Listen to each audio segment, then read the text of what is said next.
Yo, what's good, YouTube? It's your boy Michael, aka Mr. Drake Business, and I am your credit CEO. Back at it again with another one. You see the title, you see the thumbnail. I know we normally talk about finances and stuff like that, but now we got to get into like the psychology of it. There's a bunch of studies being done about how money makes people feel, why people don't got it, and all these other documentaries and stuff. So what we're going to do is we're going to watch the psychology of money in 20 minutes. I'm gonna link the video down in the description, but I didn't watch this video, so that means that me and you are gonna be watching it for the first time. I'm gonna be pausing it for some of you guys' reactions, and I want to talk to you guys in the comments. If you super chat or you hit the super sticker, I'll read your comment in the next video. So without further ado, let's get into these videos. Money. Some have it, some don't. Some have mastered it, but most are still chasing it.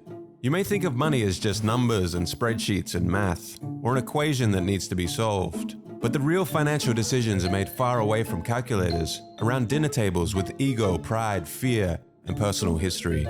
The true nature of money is the dance between the cold arithmetic of a spreadsheet and human nature. When it comes to money, we are complicated creatures, and financial success is not so much about how much you know, but how you behave. This video was inspired by Morgan Housel's amazing book, The Psychology of Money. Amazing read, by the way. If you got Audible, just go there. Delve into the strange and human side of money.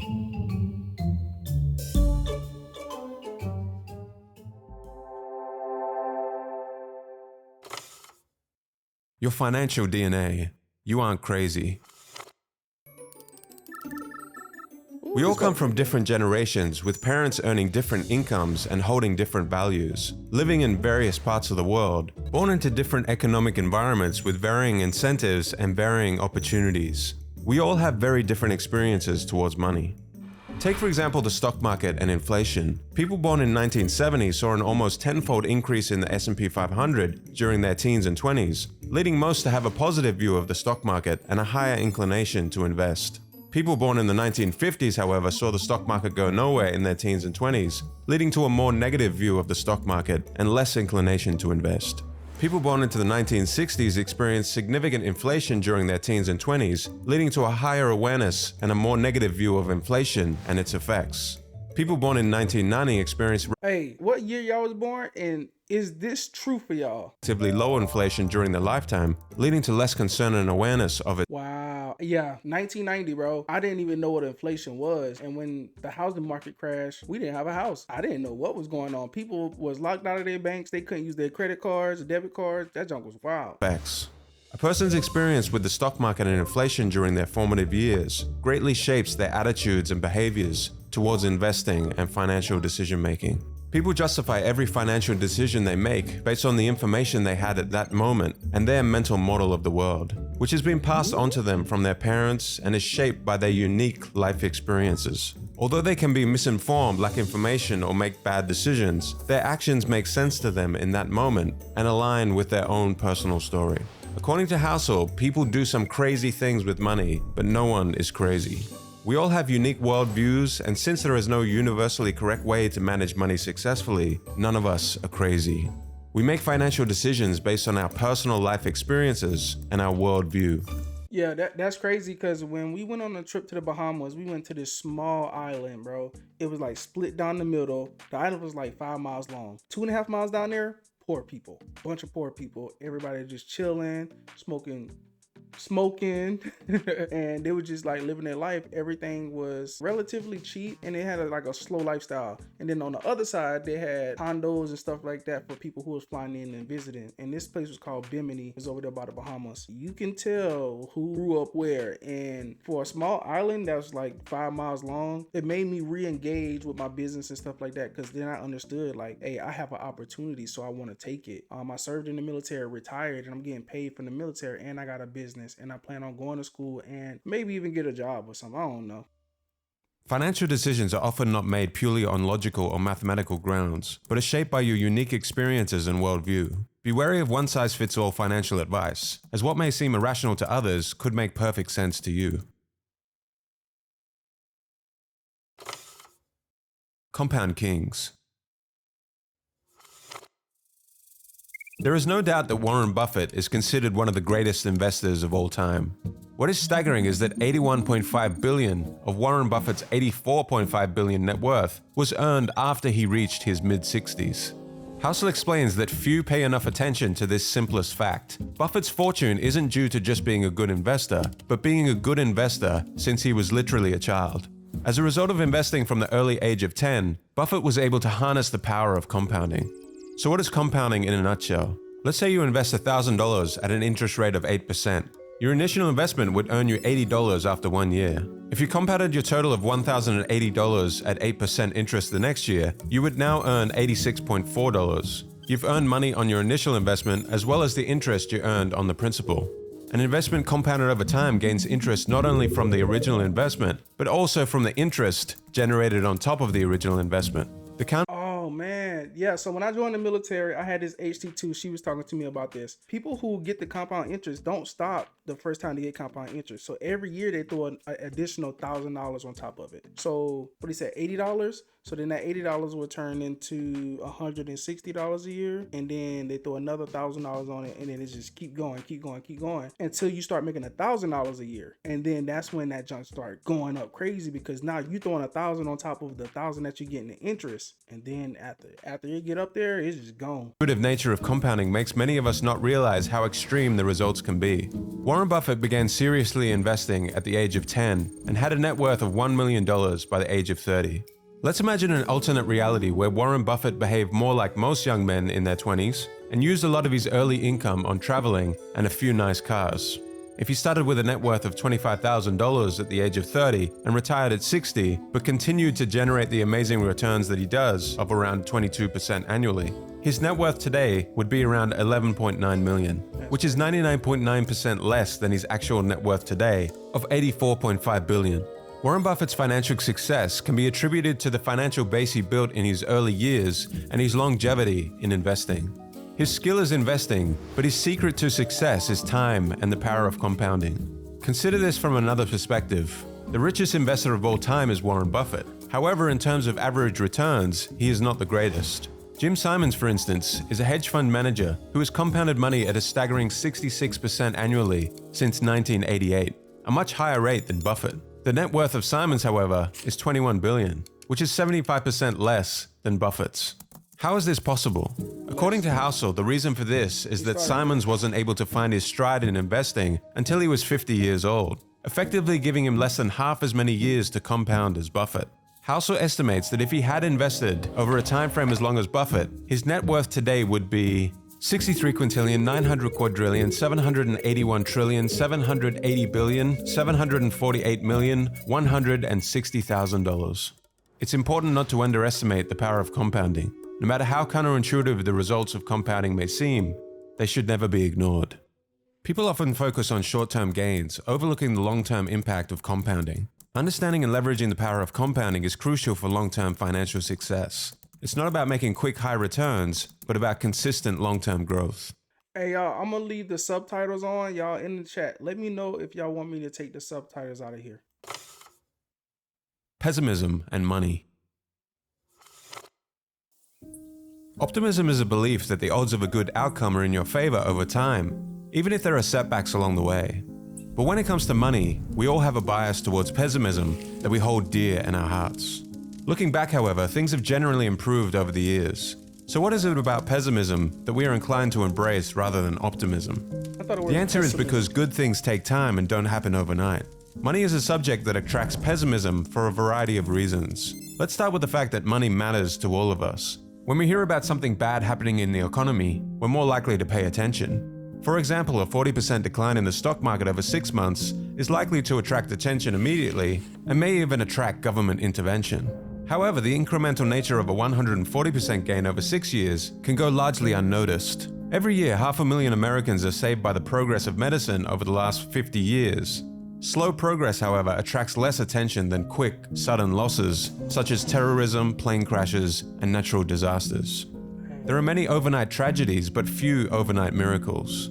To be practical, we don't have to be pessimistic. Despite setbacks, we can hold on to the belief that over time, the odds of a positive outcome are in our favor. When watching the news highlighting a stock market crash, economic woes, or other money problems, try to remember that things tend to improve over time. Don't let the allure of pessimism cloud your judgment. A balanced reality-based optimism, viewed over a longer time horizon, is often more rational for long-term success and can reveal opportunities you would miss with a pessimistic outlook. 2 forgotten elements. In 1968, there were roughly 300 million high school-aged people in the world, and of those 300 million, 300 students attended a small school in Seattle called Lakeside. Lakeside happened to be the only high school in the world at the time that had a professor with the foresight to lease a computer, the Teletype Model 30. This was no ordinary computer. It was advanced for the time, and the type of computer that even graduate students didn't have access to. And for one lucky student at Lakeside, this would change everything. That student was Bill Gates. From 300 million down to 300. So in 1968, there was roughly a 1 in a million chance of being a high school student with access to a computer. Bill Gates and his schoolmate Paul Allen would go on to create Microsoft together. Even as a teenager, Gates showed exceptional intelligence, hard work, and a vision for computers unlike anyone else. But going to Lakeside also gave him a 1 in a million competitive advantage and head start. And Gates is not shy about this. In 2005, he said, "If there had been no Lakeside, there would have been no Microsoft." What is not often mentioned in the early Microsoft story was a third member of this gang of high school computer prodigies, Kent Evans. Just as intelligent, just as visionary, Kent could have very well been one of the founders of Microsoft alongside Gates and Allen. However, that would not happen. A mountaineering accident took Kent's life before he graduated high school. The odds of a high school student being killed in a mountaineering accident are around 1 in a million. Just as the extremely rare stroke of luck would propel Bill Gates and Paul Allen to great success, Kent Evans would experience an extremely rare event with an encounter with what Housel calls the close sibling of luck, risk. Luck and risk are like the winds and the waves that determine the course of a sailboat. The sailor can control the rudder and the sails, but ultimately the direction and speed of the boat are influenced by external factors that cannot be fully predicted or controlled. The pursuit of success is full of twists and turns, and the role luck and risk play in shaping our lives is an important perspective to keep in mind. Understanding that success is a complex combination of factors, including both talent and luck, can help us approach our own financial decisions with greater humility and perspective. Be cautious in attributing your own successes or failures solely to your own actions. Acknowledge the roles of luck and risk.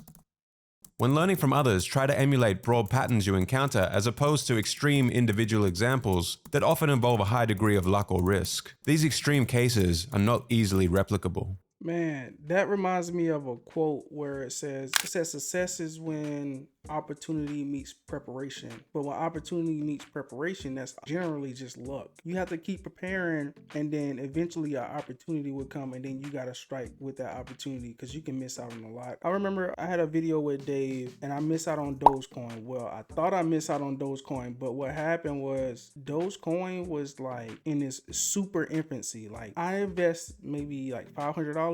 If I would have kept my money inside Dogecoin, I think I would have been I'd have made a couple million.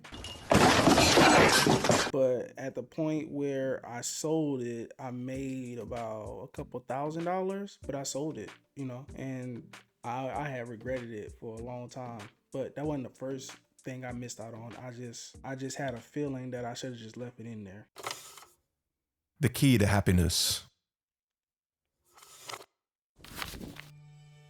People want to become wealthier to make themselves happier, but according to Housel, the key to happiness is the ability to do what you want, when you want, with who you want, for as long as you want.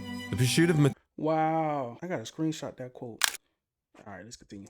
Wealth has led to many people working harder and giving up more control over their time, despite being richer than ever before.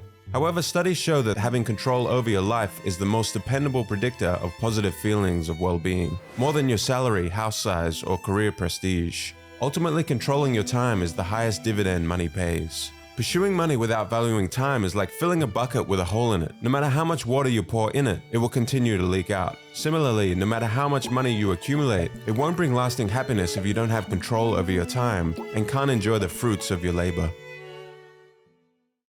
Prioritize gaining control over your time when considering how to use or invest your money. The freedom to do what you want when you want is often more valuable than any material possession. Tail event. That's why I tell my nieces and nephews, join the military, do about 4 years and retire out of there. Because then you'll have some income coming in, so then you can prioritize other things. One of the best things that ever happened to me in life and my relationship and my family is that I retired out the military. Because I really don't have to work anymore. You know what I'm saying? To keep a borderline middle of the pack lifestyle. The extra that I do is so my kids can see me doing extra, so I can have extra to give them everything they want. I already own my own property. I own 4 cars right now. I gave my dad a car. I gave my wife's mother a car. I still got 2 cars for myself. I still save a lot of money. I got a lot of savings and stuff like that. So I think I'm in a pretty good spot. But that, control over your time, I didn't ever think of that contributing to my happiness. I think that is better than having money though, because I can wake up and go to the beach with my kids at any time. Actually, I might go to the beach tomorrow because I live in Florida. Heinz Berggruen, a man who fled Nazi Germany and settled in America, became one of the most successful art dealers of all time. He collected a massive amount of art, including works by famous artists like Picasso, Klee, and Matisse. In 2000, he sold part of his collection for over 100 million euros. But what was his secret to acquiring so many masterpieces? Was it skill? Was it luck? According to Horizon, a research firm, great investors buy vast quantities of art and hold on to them for a long period of time. They wait for a few of those paintings to become well known and worth a lot of money, even though most of the paintings they bought were not worth very much. In other words, it's not about being right all the time, but having a diversified portfolio and waiting for just a few winners to emerge. Perhaps 99% of the work someone like Berggruen acquired in his life turned out to be of little value. He could be wrong most of the time, but that doesn't particularly matter if the other 1% turns out to be the work of someone like Picasso. These events are known as long tails, when a small number of events can account for the majority of outcomes. The long tails of Berggruen's art collection are what led to his ultimate fortune. The story of Berggruen teaches us a valuable lesson about investing, and this long tail concept also applies to many aspects of business and investing. Oh man, yeah. So that reminds me. I'm gonna just let this play. The obvious example is venture capital. Most of the startups in a VC fund will fail and lose money for the fund, but all they need are a few outlier startups, which make 20x returns, to make up for these losses. Take Amazon for instance. In 2018, it drove 6% of the returns on the S&P 500, even though it is just one company. And if we look inside Amazon, its growth was largely driven by 2 tail events, Amazon Prime and Amazon Web Services. These 2 products alone more than made up for all of Amazon's less successful experiments, such as the Fire Phone or travel agencies. After the disastrous release of the Amazon Fire Phone, rather than apologizing to shareholders, Jeff Bezos said, "If you think that's a big failure, we're working on much bigger failures right now. I'm not kidding. Some of these are going to make the Fire Phone look like a tiny little blip." Bezos understands that it's okay to make mistakes and fail with most products if the process creates the 1% of tail event products that drive everything. Tail events are mostly unintuitive and hidden from us because we only see the finished products and not all the failures along the way that led to that finished product. Yeah, I wanted to say, when we started our credit repair business, we was fixing people credit, we was making money, and then we started to hone in on our skills. So then we started suing debt collectors. So suing the debt collectors make us more money than actually doing credit repair. Credit repairs just keep the bills on until we can find somebody that we can sue. The book uses a real-life example of a stand-up comedian. When you're watching the Netflix special, you're probably saying to yourself, wow, this comedian is amazing and hilarious. But what you aren't seeing are all the trial and error failed jokes that the comedian tried out in small clubs all around the country before doing the special. The Netflix special is the 1% compendium of all the tail event jokes that actually made people laugh. 99% of the jokes along the way were probably just okay. When it comes to investing, even though long tails are prevalent, most of us ignore them. When things go wrong, we tend to overreact. As soon as you accept that tails drive everything in business, investing, and finance, you realize lots of things may go wrong, fail, or fall apart. Remember, out of nearly 500 stocks Warren Buffett has picked, only 10 have made the majority of his money. Good stock pickers will only be right half of the time. Good leaders will only make good decisions half of the time. The fact that you might be wrong sometimes doesn't mean that things won't work out over time. In the end, the outcome can be determined by only a small number of events. In investing in business, don't sweat frequent failures or average results. Success often hinges on a few major wins or tail events that outweigh your losses. True wealth versus being rich. It's so important to understand the difference between being rich and being wealthy. Richness is about your current income and the things that you own, while wealth is about the financial assets that you have yet to spend. True wealth isn't what you see, but what you don't. It's easy to assume that someone driving a Lamborghini is wealthy, but appearances can be deceiving. In reality, many individuals are living beyond their means and relying on debt to fund their flashy lifestyles. Wealth isn't about the cars you drive, the diamond rings, or the homes you own. It's about those financial assets that you have yet to spend.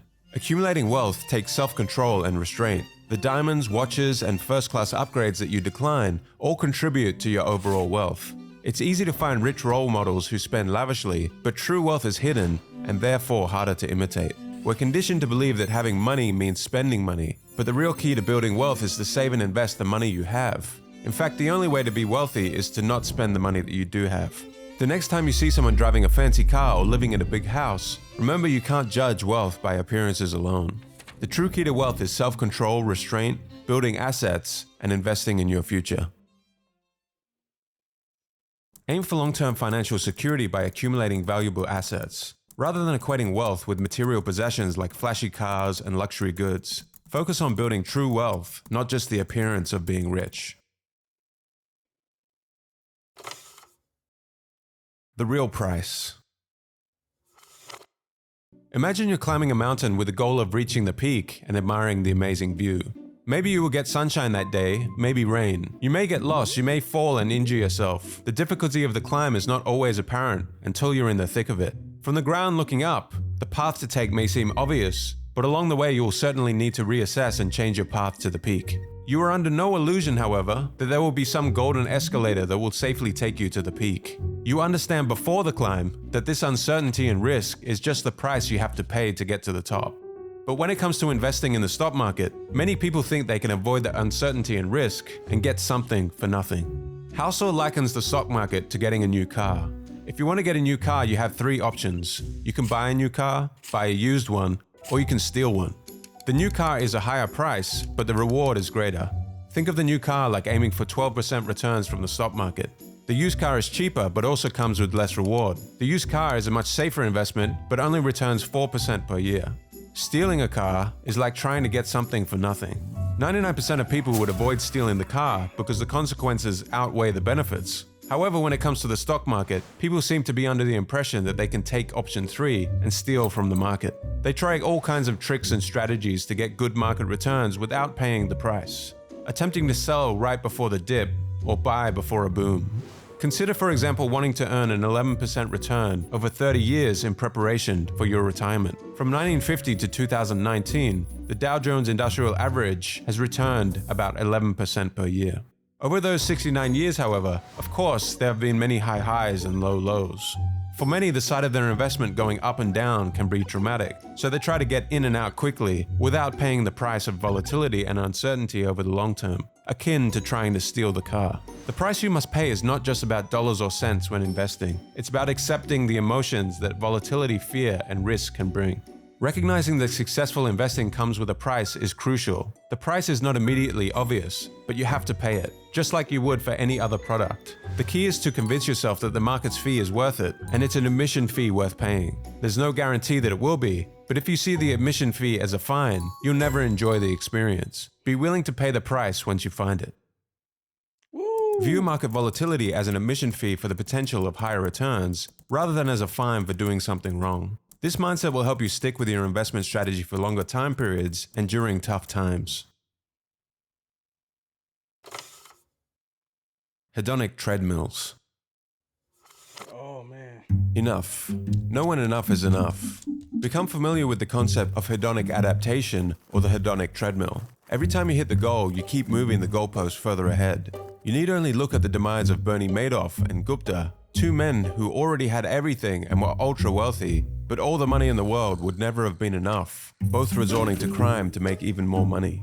The pursuit of wealth and success without a sense of knowing when enough is enough is like climbing a never-ending ladder. No matter how high one climbs, there is always another rung to reach for, and the pursuit can become all-consuming, leading to a lack of happiness and fulfillment. Set a stable goal for what enough means to you. Otherwise, rising expectations will keep you perpetually unsatisfied and prone to needless risks. Be aware of the pitfalls of social comparison. Instead of endlessly comparing yourself to others, focus on what truly brings you happiness and fulfillment.